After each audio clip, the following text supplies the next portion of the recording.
Assalamualaikum warahmatullahi wabarakatuh. Selamat siang teman-teman semuanya. Jumpa lagi dengan channel YouTube kami ya, Laskar Teknik. Baik, kali ini kita akan barangkali membahas yang sederhana-sederhana ya. Teori banget.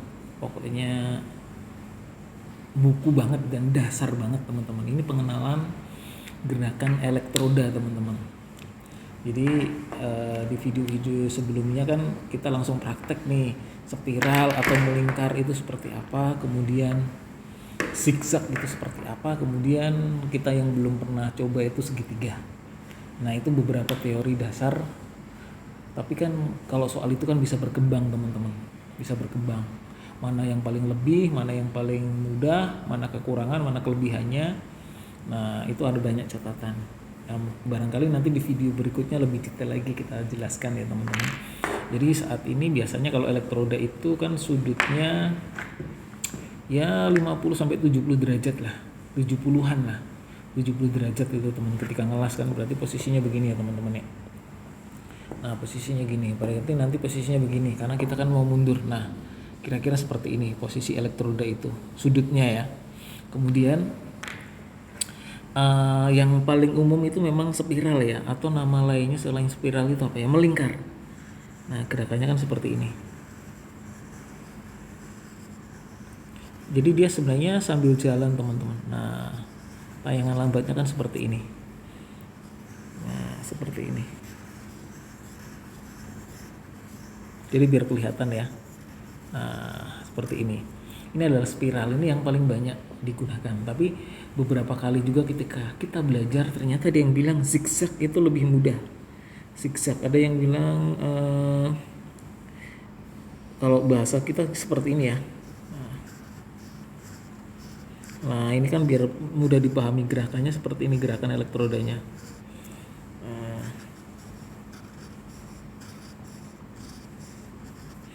Atau seperti ini lah. Nah, malang mikung kalau bahasa Jawanya. Nah, seperti itu teman-teman. Nah ini tayangan ulang, maksudnya kelihatan longgar, jadi biar kelihatan dipahami. Nah kemarin ada yang seperti ini lah. Nah kalau padatnya kan begini, sama sih kalau melingkar juga padatnya begini atau spiral. Nah jadi diulang-ulang lagi, tapi dia sebenarnya sambil jalan. Kemudian ada juga yang segitiga ya. Nah, segitiga ya teman-teman ya, bentar. Nah seperti ini ya, segitiga sih. Saya sih belum pernah nyoba yang ini teman-teman. Nah saya belum pernah nyoba yang ini. Tapi sebenarnya sih kalau kita mau kembangkan ya di lapangan itu banyak sekali itu. Sudut saja kan gambarannya 50 sampai 70. Tapi kalau udah di lapangan itu memang fleksibel. Ya, kalau udah di lapangan tuh fleksibel, bisa ada juga yang dimiringin, ada juga yang tegak 90 derajat, macam-macam. Jadi sebenarnya teori-teori seperti ini hanya untuk membantu atau meluruskan atau memudahkan teman-teman belajar di lapangan. Banyak sih bahwa ada yang juga berargumen bahwa teori seperti ini tuh penting, dasar, tapi ada juga lebih mudah langsung ke lapangan, langsung coba. Banyak argumen ya, nanti kan hasilnya juga ada kok. Yang belajar lewat teori dulu juga ada hasilnya, yang langsung ke praktek juga ada hasilnya. Tapi bagaimanapun kalau dalam level pendidikan, teori-teori seperti ini tuh bermanfaat sekali teman-teman. Karena kan untuk pengembangan ilmu pengetahuan teman-teman kan juga dasarnya buat belajar. Jadi sebenarnya teori kan tetap penting gitu ya. Jadi dasarnya kan sebenarnya tetap buat untuk belajar, seperti itu teman-teman. Hasilnya kan nanti tetap sama kok, seperti tumpukan uang logam. Nah hasilnya ya kalau ya las-lasannya bagus itu seperti tumpukan uang logam. Nah seperti ini teman-teman. Jadi ada juga sih teman-teman yang kemarin itu dia cuman lurus saja, lurus gitu, maksudnya ya memang lebih ngirit ke elektroda, kemudian lebih cepet, tapi kan ketika nanti kita belajar nyambung itu memang kekuatan sambungannya minim atau tidak terlalu kuat. Berbeda dengan ketika spiral atau muter atau lingkaran atau zigzag atau segitiga, dia ada sebuah pengulangan ya. Dalam tempo yang panas yang hampir sama, hampir berbarengan, dia masih ngulang lagi. Nah, dari situ ada apa ya istilahnya penguatan sambungan yang lebih kuat. Beda cerita sih nanti ketika misalkan platnya tipis ya, nanti beda lagi ceritanya. Tapi barangkali kan nanti ada yang bertanya, ini fungsinya kenapa gerakannya yang kelebihannya di mana gitu. Sebenarnya sih untuk memudahkan sih. Kemarin ada yang bilang zigzag saya lebih mudah memahaminya, Pak.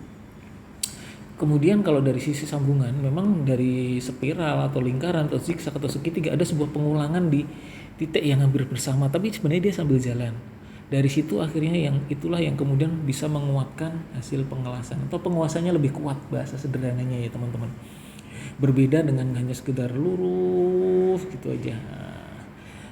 Elektrodanya irit, tapi kan hasilnya nggak bagus, tidak kuat. Nah, jadi nanti tetap hasilnya akan seperti ini teman-teman. Tumpukan uang logam, bahkan ada yang teraknya itu mengelupas sendiri. Nah, seperti itu teman-teman. Nah, ini dari sisi gerakan, belum nanti dari percobaan bisa beda-beda tiap orang. Misalkan satu orang nanti pasti analisanya beda-beda. Oh, lebih mudah yang ini, lebih bagus yang ini misalkan. Seperti itu teman-teman. Jadi memang ini sebagai acuan buat dasar banget ya, buat dasar banget. Belum nanti soal ampere, soal sudut, soal gerakan, kecepatan dan sebagainya, banyak faktor teman-teman. Dan sebenarnya gerakan itu sebenarnya nggak cukup hanya ini sih. Anda mau membuat model baru misalkan, modelnya seperti ini ya.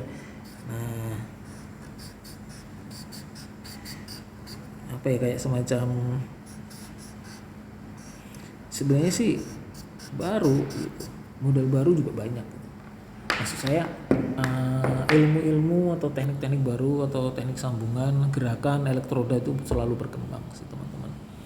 Seperti itu. Jadi ya kan YouTube juga yang menonton kan banyak juga ya. Ada yang barangkali benar-benar otodidak atau benar-benar pengen belajar dari nol, karena kan kalau misalkan STM, mahasiswa dan sebagainya kan memang ilmu-ilmu secara teori itu butuh teman-teman.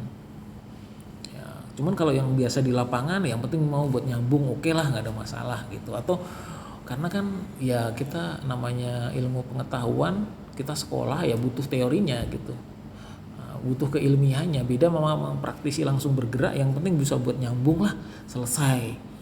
Jadi sebenarnya ya pro kontra itu biasa. Nah, tinggal kita bagaimana ngambil sudut pandangnya, dari sisi mana kita ngelihatnya. Kalau bagi praktisi elektroda ya semuanya sama, yang penting bisa buat nyambung. Tapi bagi akademisi tentu berbeda dong. Namanya aja juga ukurannya beda, dimensinya beda, tipenya beda, pasti beda juga fungsinya. Kira-kira seperti itu. Tapi biasa pro kontra itu justru akan apa ya, menambah ilmu pengetahuan buat kita. Terima kasih. Yang jelas teman-teman yang junior-junior, adik-adik kelas STM atau yang belajar sendiri atau yang mahasiswa, jangan patah semangat ya. Perbedaan itu adalah apa ya, ilmu pengetahuan baru yang buat kita. Seperti itu.